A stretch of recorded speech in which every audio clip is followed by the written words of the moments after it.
저는 오늘 끈기라는 제목으로 주의 말씀 증거합니다. 드디어 상반기 동안 살펴봤던 느헤미야 강해의 마지막 날이 되었습니다. 그래서 오늘은요, 먼저 지난 23번의 각 본문의 주요 내용과 교훈을 한 줄씩 좀 리뷰해 보려고 하거든요.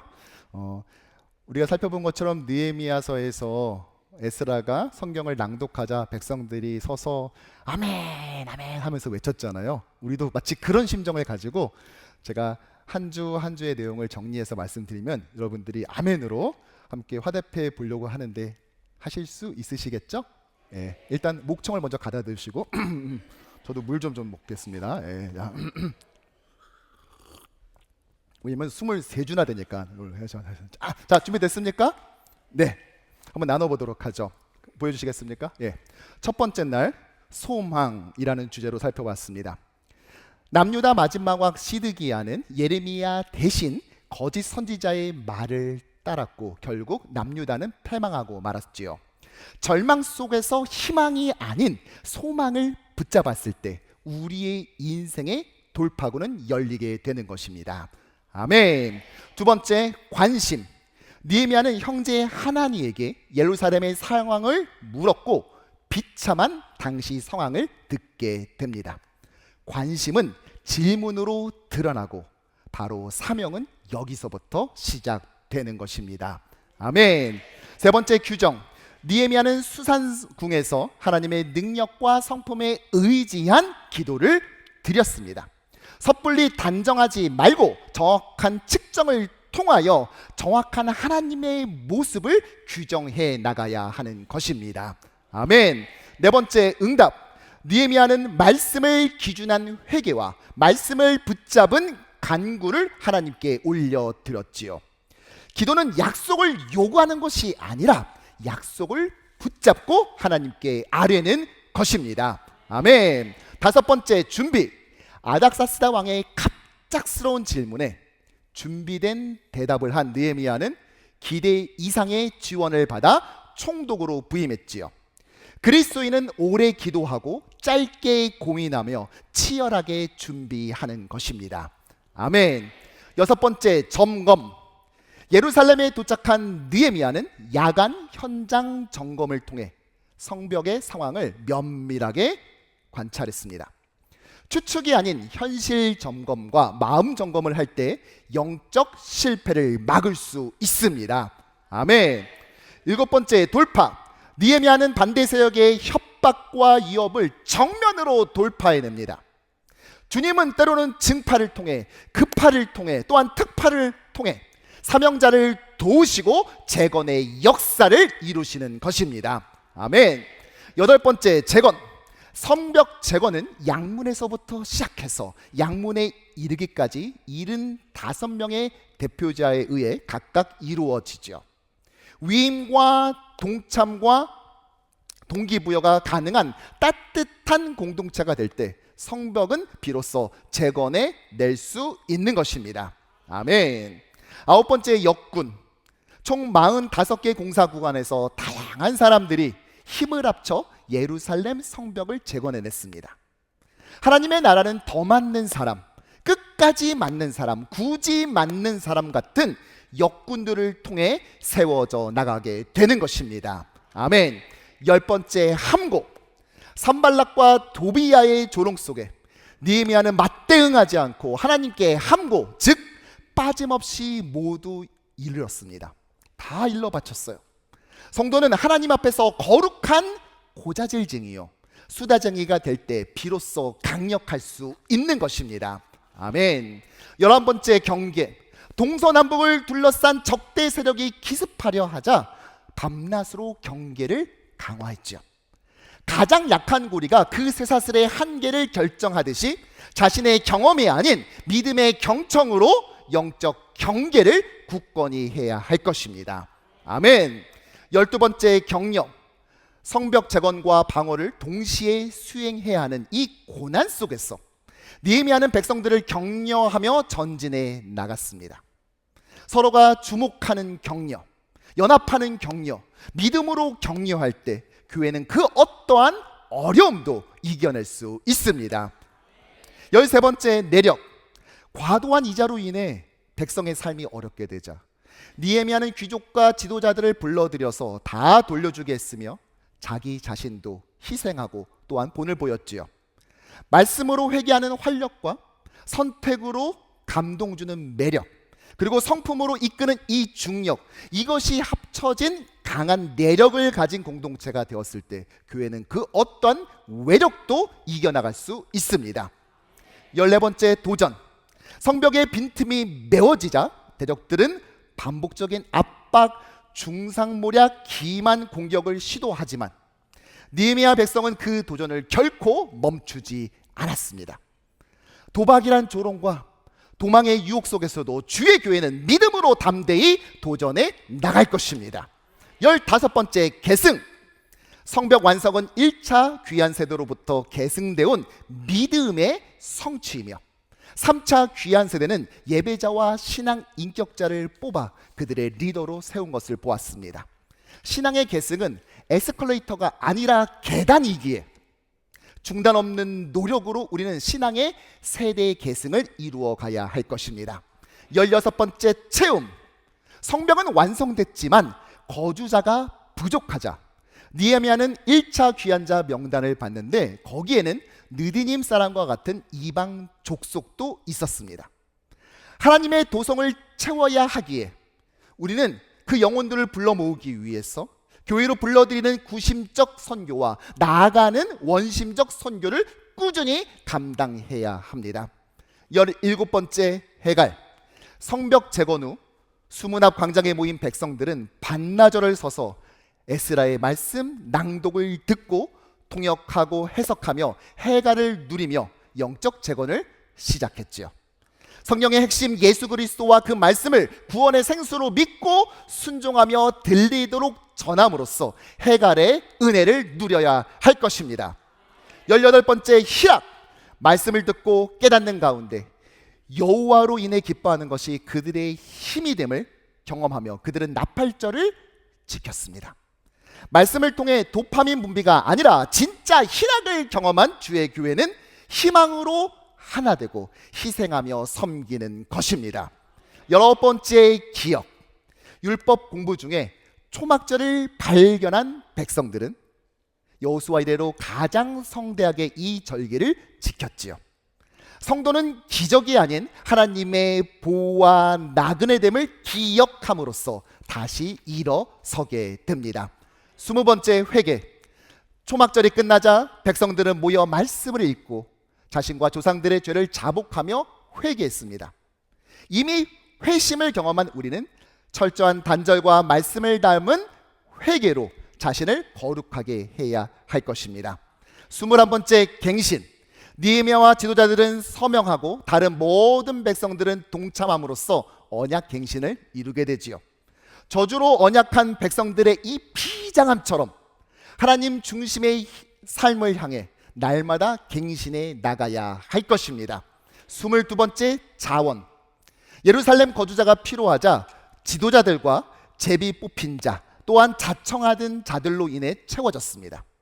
하나님은 그것이 리더의 책임감이든 제비 뽑기를 통한 하나님의 섭리에 대한 순종이든 아니면 자청으로 표출된 열정이든지 간에 그들 모두를 자원하는 심령으로 인정해 주십니다.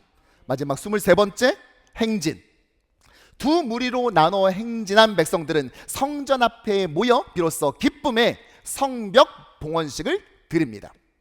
예배의 열정과 승리의 찬양, 거룩한 삶이라는 이 세 개의 엔진으로 인해 우리는 기쁨 가득한 영적 재건의 행진을 이루게 될 것입니다. 그리고 오늘 마지막 느헤미야 13장 끈기라는 제목으로 이제 이 여호수아 24번에 걸친 강해를 마무리하려 합니다.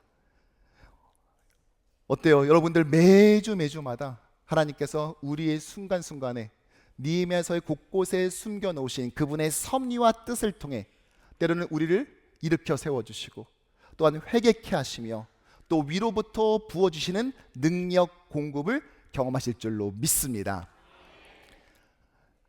저는 이 책이 마지막 끈기라는 주제로 끝난다는 것을 확신합니다.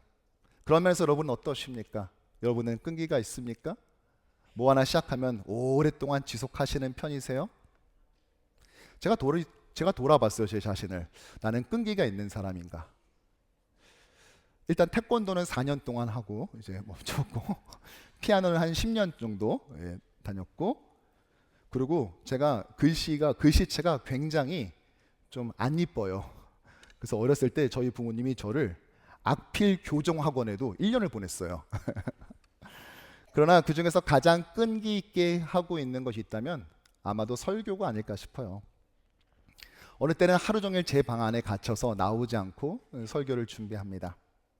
또 어느 때는 강아지를 산책시키면서 머릿속으로 설교의 그 구조를 정리할 때도 있어요.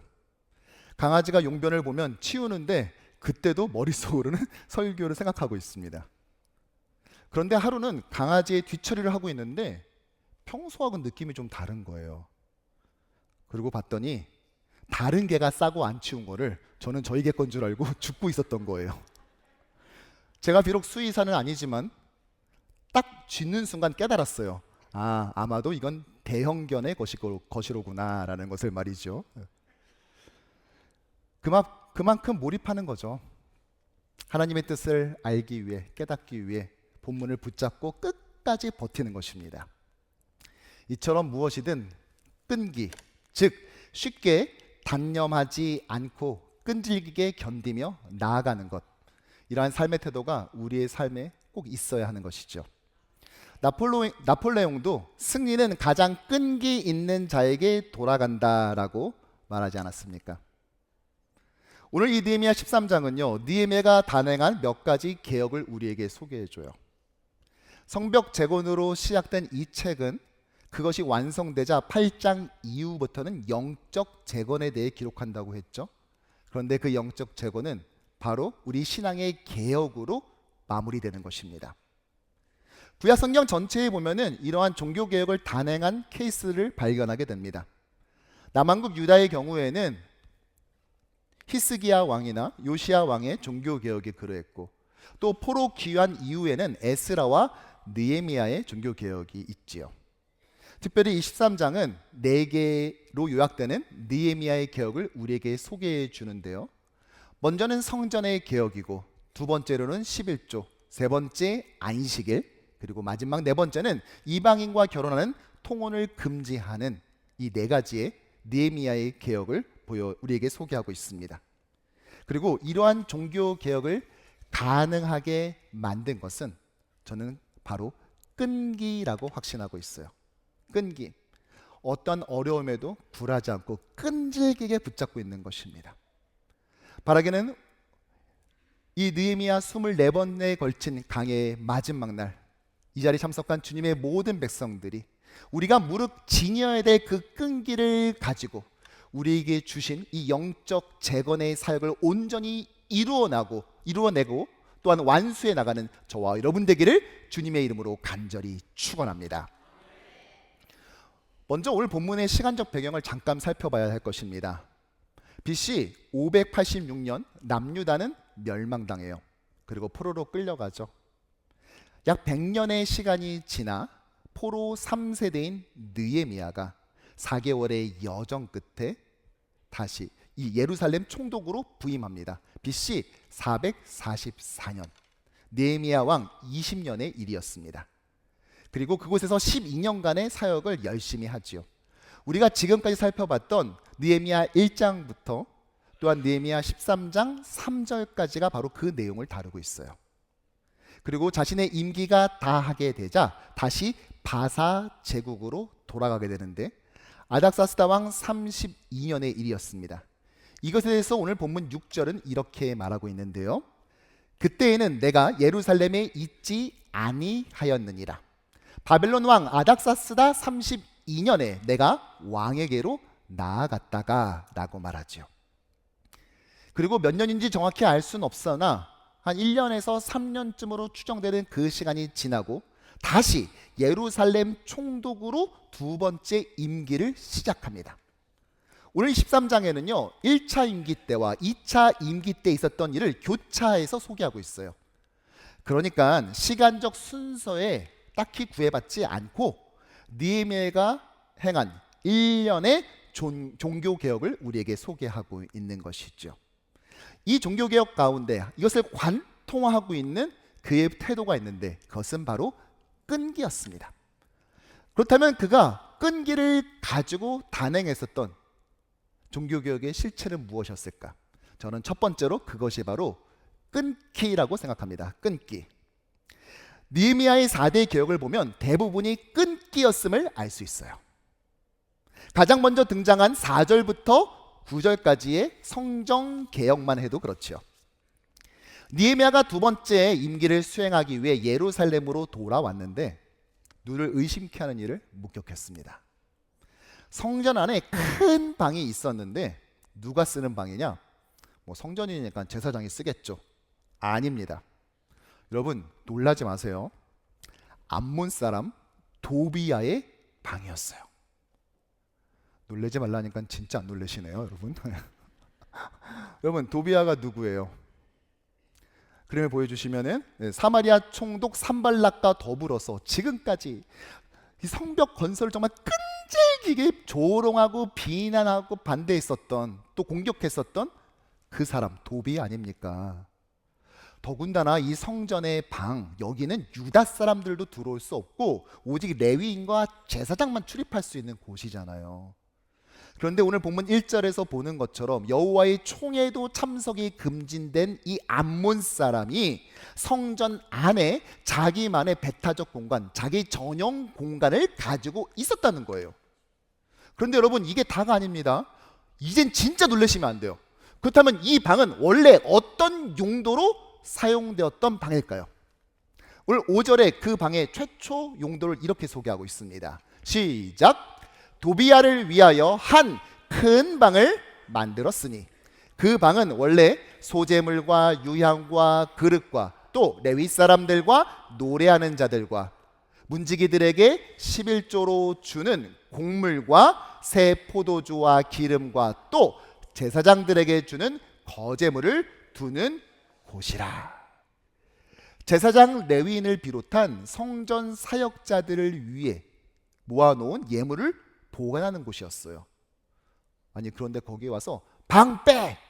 그러더니 도비야를 위한 전용 공간으로 용도 변경을 한 것입니다.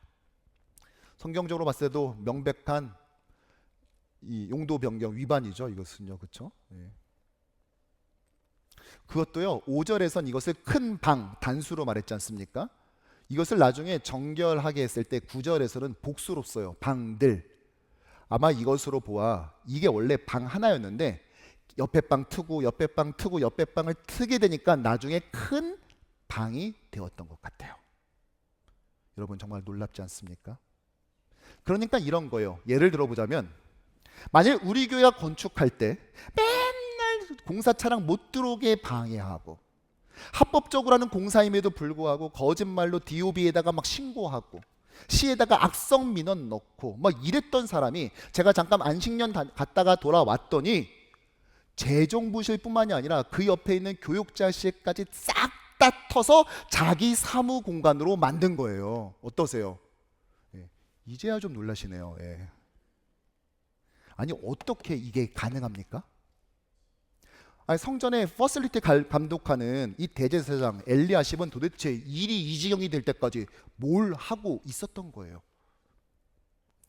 이게 가능했던 이유를 4절에서 우리에게 이렇게 고발합니다. 시작! 하나님의 전에 방을 맡은 제사장 엘리야십이 도비야와 연락이 있었으므로 아멘. 연락 있다는 말은 친분이 있다, 가깝게 지낸다라는 말입니다. 아니 얼마나 가까웠길래. 많은 학자들은 추정하기를 아마도 혼인관계로 얽혔다라고 생각합니다. 그러니까 결혼, 혈연, 친분을 끊어내지 못하고 하나님께서 위임하신 이 영광스러운 성전 관리에 임함에 있어서 직권 남용을 자행했던 거죠. 결국 느헤미야는 어떻게 합니까? 오늘 8절과 9절에 이렇게 말을 하는데요. 시작! 내가 심히 근심하여 도비야의 세간을 그 방 밖으로 다 내어 던지고 계속 명명하여 그 방을 정결하게 하고 하나님의 전의 그릇과 소재물과 유향을 다시 그리로 들여 놓았느니라. 아멘. 무엇이에요? 바로 끈기예요. 성전 방 안에 있었던 도비아의 모든 물건들을 끄집어내고 정결케 한 뒤에 원래 있어야 될 하나님의 예물을 채워넣습니다. 반면 엘리야십은 대제사장이었음에도 불구하고 자기 자신을 갱신하지 않은, 즉 끊어내지 못하자 결국 스스로가 개혁의 대상이 되어버렸던 것이죠. 무엇보다 우리가 주의해야 될 것은요, 이 끈기에는 끈기가 필요하다는 거예요. 사실 오늘 설교를 하려면요, 이 발음이 중요하거든요. 그래서 제가 오늘 들어오기 전에 강장공장 댕장장을 했는데 지금 와서 생각해 보니까 이응 발음이 필요한 게 아니라 기역 발음을 연습했어야 되는데, 그래서 한번 잘 해봅시다. 자, 다시. 오늘 끈기에는 끈기가 필요하다고요. 사실 도비야와 내통하는 것은 오늘 처음 일이 아니에요. 놀랍지도 않아요, 사실. 왜냐? 느헤미야 6장에 이미 나왔거든요. 6장 17절과 18절을 보면은요, 또한 그때 유다의 귀족들이 여러 번 도비야에게 편지하였고 도비야의 편지도 그들에게 이르렀으니, 계속 도비야는 유다에서 그와 동맹한 자가 많음이라. 무슨 말이에요? 느헤미야 6장은요, 느헤미야 6장 언제입니까? 이제 막 성벽이 연결되고 좀 성문을 달아보려고 할 그때 아닙니까? 불과 52일 만에 성벽 재건 성벽 재건하느라 정말 참여했던 사람들은 말 그대로 자신의 모든 것을 거기에 갈아 넣었다고요. 그리고 이제 성문 달겠다고 마지막 젖 먹던 힘까지 쫙 짜가지고 지금 하려고 하는 이 시국에 정작 귀족들은요, 결혼관계로 이러면 어떠하고 저러면 어떠하리 막 엉켜가지고 최대의 방해 세력이었던 도비야와 편지를 주고받는 내통을 했던 것입니다. 심지어 유다 내에 그와 동맹한 자가 많았다라고 폭로하고 있지 않습니까? 우리가 읽지 않았지만 바로 다음 절에는요, 어떤 사람은 심지어 느헤미야 면전에다 대고 도비야의 칭찬을 하질 않나 도비야의 협박 편지를 느헤미야에게 전달하기까지 합니다. 사랑하는 성도 여러분, 우리의 영적 재건이 왜 자주 실패하는 줄 아십니까? 그것은 바로 끊기를 하지 않고 더하기를 하기 때문이에요. 끊어낼 것을 아직 끊어내지 않았는데 자꾸만 뭘 얹으니까요, 이것이 성공할 리가 만무한 것이죠. 그리고 했다 할지라도, 한 번 성공했다 할지라도 만족해서는 안 됩니다. 계속 끈기 있게 이행해야 됩니다. 한 번으로는 안 된다고요. 죄는 잡초처럼, 또한 독버섯처럼 계속 자라납니다. 그러므로 끈기를 끈기 있게 해 나가는 것, 그것이 바로 영적 재건의 사명을 완수하는 우리가 가져야 될 태도인 것이죠. 여러분, 마귀는요, 우리의 모든 것을 요구하지 않아요. 다만 방 하나를 청할 뿐이죠. 도비야가 성전 입구에 방 하나를 차지했듯 마귀는 하나님의 성전된 우리의 심령 가운데, 우리의 마음 가운데 방 하나를 두드립니다. 그리고 요거 하나만 쓰겠다고 말해요. 그리고 조금씩 그렇게 침투한 후 넓혀가는 방식인 것입니다. 그러므로 저와 여러분들은요, 방 하나만요 하고 접근하는 이 마귀의 미혹을 깨닫는 순간 주저없이 여기 여관 아니야 그러면서 단호하게 끊기를 시도해야 됩니다. 아마 느헤미야가 2차 임지로 오지 않았다면, 이렇게 해서 막아내지 않았다면 계속해서 성전의 방을 늘려가지 않았겠습니까? 그러므로 우리가 해야 될 것은 무엇입니까? 첫 번째 방을 내주지 않는 것입니다. 처음부터 주지 않는 것이에요. 그리고 계속해서 이것을 요청하는 것을 끝까지 끈기를 가지고 끊어내는 것입니다. 대표적으로 예수님의 성품을 담는 것을 목표하는 우리 공동체는요, 언어에 있어서 그래야 될 것입니다. 요즘 참 무덥죠? 뉴욕은 습도도 높지 않습니까? 그런데요, 때로는 이 불쾌 지수에 불쾌함을 더 얻는 말들이 있어요. 그러므로 우리는 첫 단어부터 잘 선택해야 돼요. 첫 단어. 두 번째면 이미 늦어요. 첫 번째 단어를 잘 선택해서 청량감을 주는 언어. 그가 그 다음부터 말을 이어갈 때 그 방의 온도를 낮추고 불쾌지수를 낮추는, 그래서 이 말을 듣는 상대방이나 그 말을 또다시 듣게 되는 나나 우리의 대화를 지켜보시는 하나님의 마음 모두를 시원하게 만드는 언어의 열매를 맺어야 될 줄로 믿습니다. 첫 방을 내주지 않는 것이죠. 불쾌하다고 불쾌하게 말하고자 하는 우리의 소욕을 끊어내는 것입니다. 뿐만 아니라 이 뉴욕시에 있는 공기에 묻어있는 무례함이 있습니다. 좀 공기 가운데 녹아있는 것 같아요. 무례할 수 있는 모든 준비를 이미 완벽하게 끝낸 이 도시. 그래서 호흡만 하고 있으면 그 무례함이 나도 모르게 폐의 폐포에 흡착되는 것 같은 이 상황 속에서 우리는 우리의 호흡 가운데 필터처럼 끈기를 끈기 있게 시도해야 될 것입니다.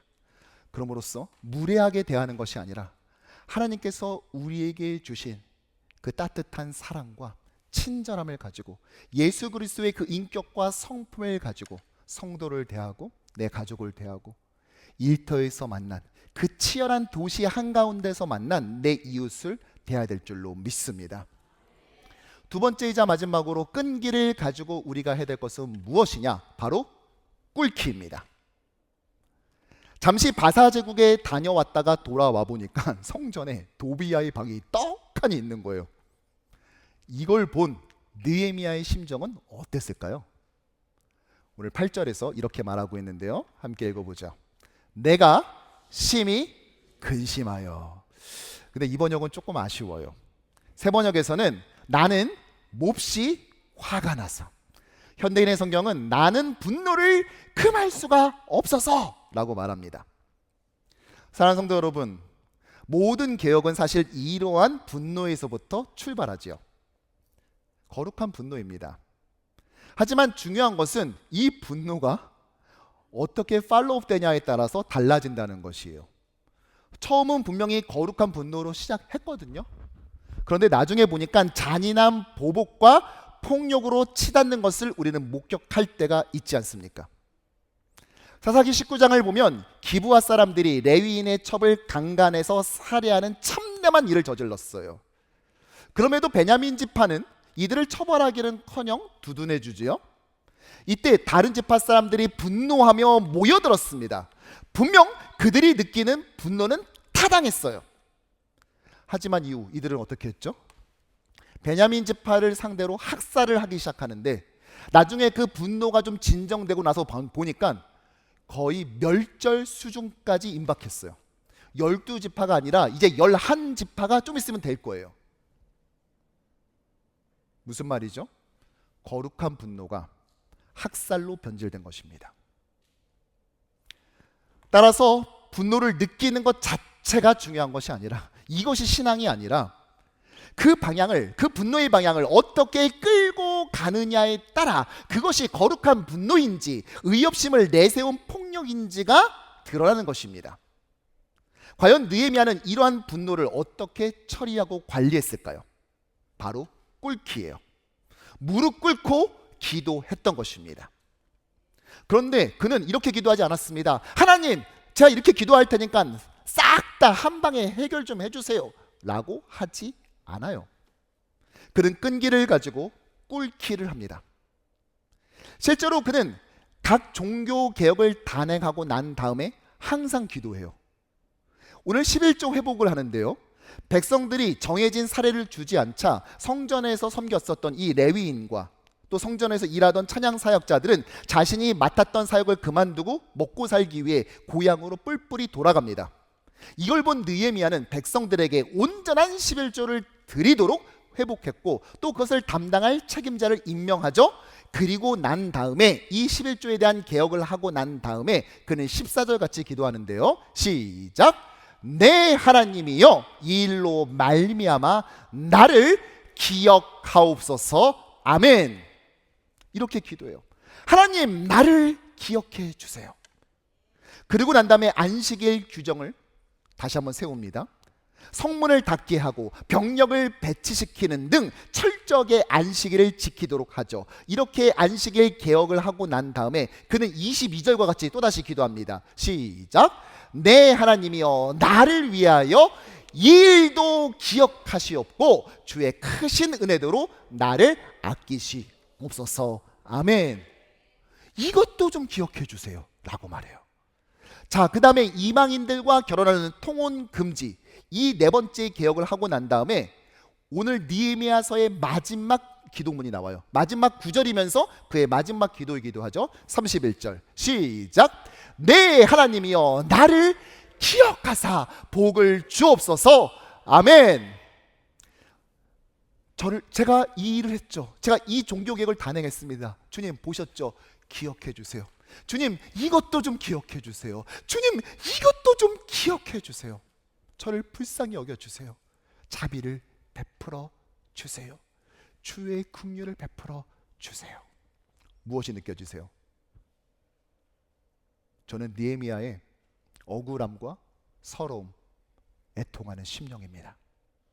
결국 느헤미야도 사람이었던 거죠. 개혁이 계속되었다는 건 그만큼 해야 될 일이 많았다는 것이고, 그때마다 저항이 따랐을 것이며 스트레스와 속상함은 당연한 듯 그를 찾아왔을 거예요. 그래서 그는 그때마다 기도했습니다. 사랑하는 여러분, 우리의 이민생활이가 어떻습니까?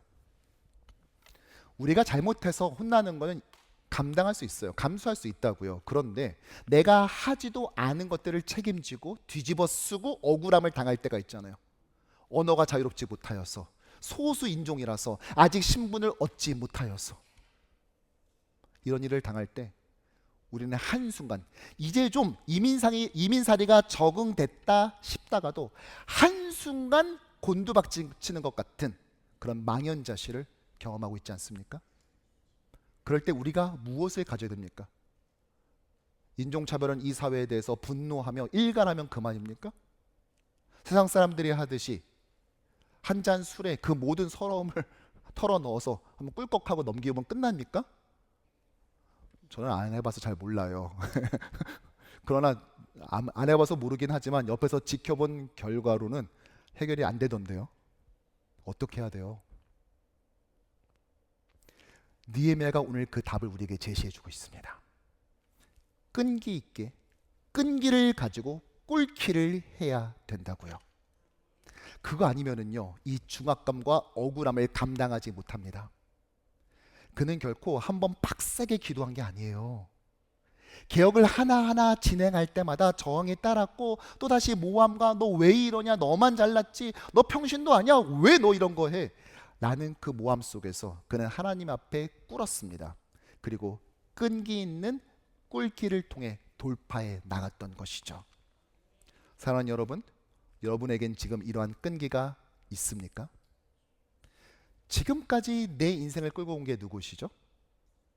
내 인생을 끌고 온 것은 내가 아닙니다.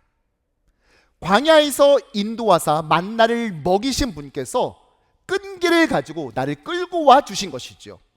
홍해를 갈라서라도 자기 백성을 구원했듯이 저와 여러분들이 건너온 저 태평양을 나눠서라도 저와 여러분들을 지켜내실 것입니다. 그러므로 이미 입증된 그분의 성품과 실력을 신뢰해가면서 끈기 있는 꿀길을 통해 우리 모두 그분을 강하게 붙잡기를 축원합니다. 말씀을 정리하죠. 오늘 13장의 느헤미야의 종교개혁을 오늘 저는 끈기라는 키워드를 가지고 풀어보았습니다. 하지만 저는 또 다른 표현, 습기로도 설명이 된다고 생각해요. 습기, 이 촉촉함. 왜냐? 여러분, 무엇인가를 포기하지 않고 끈기 있게 매달리다 보면, 즉 끈기를 가지고 뭘 하다 보면은 얻게 되는 두 가지 액체가 있잖아요. 무엇이죠? 땀과 눈물. 저는 이 땀이요, 느헤미야서 전체에서 계속 반복적으로 나오는 명단으로, 그리고 이 눈물은요 계속해서 등장하는 느헤미야의 기도를 통해 표현된다고 생각해요. 사실 느헤미야서 전체에는요 엄청난 기적이나 신비로운 현상은 한 번도 등장하지 않죠. 대신 그 자리에 사람 이름 가득 써 있는 명단과 12번의 그의 기도로 채우고 있지 않습니까? 어떻게 카운트하냐에 따라 조금 다를 수는 있는데요. 느헤미야서 전체에는요, 5장에 걸쳐 총 6개의 명단이 등장하지요. 분량으로 따지자면 전체 406절 중에 무려 176절, 3분의 1에 해당되는 엄청난 분량입니다. 근데 이것을 기록했어요. 여러분, 사실 이게 3분의 1만 덜어내도 느헤미야가 얼마나 짧아집니까? 그렇죠? 뭐 통독하는 우리 입장이야 그렇다 쳐도 이 구텐베르크의 인쇄술이 개발되기 전까지는 이거 다 필사했는데 이 3분의 1만 덜어내도 필사하는 사람들이 얼마나 많이 에너지를 줄일 수 있고요. 그리고 성경책 한 권이 집 한 채 값을 맞먹었던 대부분의 역사의 시간 동안 얼마나 유익합니까? 그렇죠? 그런데 성경은요, 이것을 포기하지 않아요. 왜이죠? 왜 그들의 명단을 다 기록하고 있죠? 그들은 끊기를 하느라 땀 흘렸던 자들이기 때문이에요. 익숙해진 제국에서의 삶을 끊어내고 제1차이던 3차이던 이 귀한 행렬에 동참했고, 일상을 끊어내고 성벽을 쌓았으며 죄악된 삶의 방식을 끊어내고 언약에 서명한 자들입니다. 또한 잘 살던 그곳의 삶을 끊어내고 험난했던 이 예루살렘의 거주를 자원했으며 마지막 성벽 복원식에도 동참했죠. 바로 이 명단이었습니다. 성경은 이렇게 끈기를 가지고 끊어내느라 땀 흘린 사람들의 이름 하나하나를 마치 보석처럼 기록하고 있는 것이죠. 사실 우리 누군지도 모르잖아요. 그 사람 이름을 여기다 써놨는데 사실 우리 그 사람들 누군지 모르지 않습니까? 아니, 발음도 제대로 안 되지 않습니까? 누군지도 모르고 읽기도 힘든 이들을요, 생략하는 것을 절대 허용하지 않았습니다. 그들의 이름을 하나하나 기록했어요. 도대체 왜입니까? 그들이 끊어내느라 하나님을 위해서 끈기를 가지고 끊기를 한 그들이 흘린 땀은 단순히 휘발되어서 날아가는 것이 아니라 마치 하나님 나라의 잉크가 되어서 영원히 지워지지 않은 하나님의 책에 그 이름을 한자 한자 기록해 놓았기 때문인 것입니다.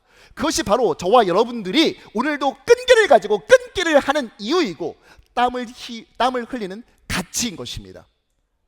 우리가 주를 위해 행하는 모든 노력은 그러므로 하나도 땅에 떨어짐이 없게 될 것입니다. 뿐만 아니라 그 과정에서 답답하고 상처받고 모함받아 억울해서 또는 때로는 하나님의 뜻이 외면받고 거절당하는 이 세태 앞에 분노했을 때 끈기 있게 무릎 꿇기를 쉬지 않으며 흘린 눈물에 대해 하나님은 주목해 주시는 것이죠. 그러므로 우리는 한 번 하고 마는 기도가 아니라 지구력을 가진 기도로 나가야 될 거예요. 한 번 하고 아유 안 되나 보다 하고 넘어오는, 무릎 툭툭 치면서 나오는 그런 기도가 아니라 응답과 해답 주실 때까지는 주님 저는 결코 이 자리를 물러서지 않겠습니다라는 그 각오를 가지고 끈기 있는 꿇기를 이루어가는 저와 여러분 되기를 축원합니다. 그래서 내일부터 다음 주부터 우리 3주간에 걸쳐 3인 3색 시리즈를 통하여 기도에 대해서 살펴보려 하는 거예요. 사랑하는 성도 여러분, 지난 24주간 동안 이 느헤미야서를 여러분과 함께 연구하고 묵상하고 고민하고 살펴볼 수 있어서 얼마나 행복하고 감사한지 모릅니다. 작년 8월 달에 휴가를 갔다 돌아오면서 하나님께서 이 느헤미야서에 대한 마음을 주셨고, 그때부터 지금까지 이 시리즈를 준비하고 또 디자인하고 기획하고 했었던 그 순간순간들을 통하여 때로는 정말 제 끈기의 한계를 경험하기도 되었고, 또 그 과정 속에서 한 줄기 빛처럼 비춰주시는 하나님의 소망도 발견하게 되었습니다. 뿐만 아니라 창립 40주년을 맞은 우리 뉴욕 효신장로교회 공동체를 다시 일으켜 세워주시겠다는 하나님의 그 분명하고 선명한 약속을 붙잡는 시간이기도 했어요. 이제 오늘 그 마지막을 마무리하면서 저와 여러분들이 이제 감당해야 될 것은 무엇입니까? 우리의 영적 재건은 결코 여기서 끝나지 않을 것입니다.